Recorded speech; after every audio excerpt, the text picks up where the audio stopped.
વડોદરા કે જ્યાં ગણેશ પ્રતિમા પર ઈંડા ફેંકવાની ઘટનામાં એક મહિલાની ધરપકડ કરવામાં આવી। આ ઘટનામાં સાદિકા સિંધી નામની મહિલાની સંડોવણી હતી।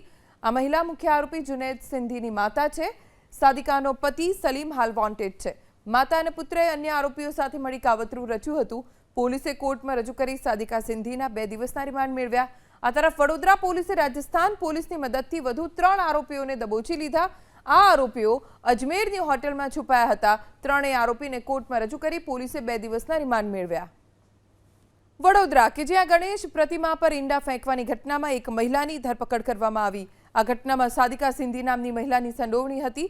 આ મહિલા મુખ્ય આરોપી જુનેદ સિંધીની માતા છે।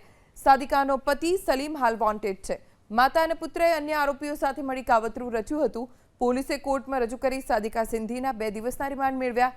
આ તરફ વડોદરા પોલીસે રાજસ્થાન પોલીસની મદદથી વધુ 3 આરોપીઓને દબોચી લીધા। આ આરોપીઓ અજમેરની હોટેલમાં છુપાયા હતા। ત્રણેય આરોપીને કોર્ટમાં રજૂ કરી પોલીસે 2 દિવસના રિમાન્ડ મેળવ્યા।